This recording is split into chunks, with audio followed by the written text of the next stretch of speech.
Breaking news अवां share कंदासीं। शहदाद कोट खां कराइल इल्ज़ाम हेठि जवाबदारनि गोलियूं हणी नौजवान ऐं नारी खे क़त्ल करे छॾियो आहे। ॻोठ अली हसन बिरोही में जवाबदारनि पिस्टल जा फायर करे सनाउल्लाह संदीलो ऐं नारी हुमा बिरोही खे क़त्ल करे छॾियो आहे।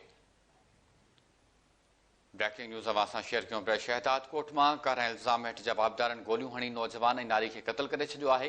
कोट अली हसन बिरोही में जवाबदारनि पिस्टल जा फायर करे सनाउल्लाह संदीलो ऐं नारी हुमा बिरोही खे क़त्ल करे छॾियो आहे। वाक़े बाद जवाबदार फरार थी वञण में कामयाब थी विया आहिनि।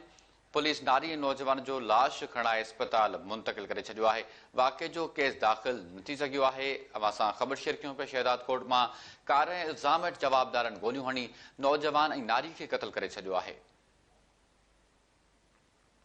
ॻोठ अली हसन बिरोही में जवाबदारनि पिस्टल जा फायर करे सनाउल्लाह संदीलो ऐं नारी हुमा बिरोही खे क़त्ल करे छॾियो आहे।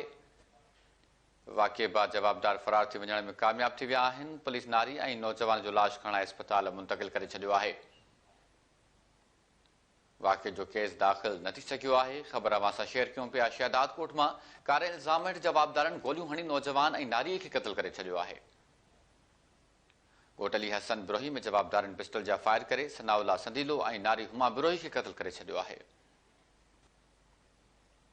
वाक़े बाद जवाबदार फरार थी वञण में कामयाब थी विया आहिनि। पुलिस नारी ऐं नौजवान जो लाश खणाए अस्पताल मुंतक़िल कयो आहे।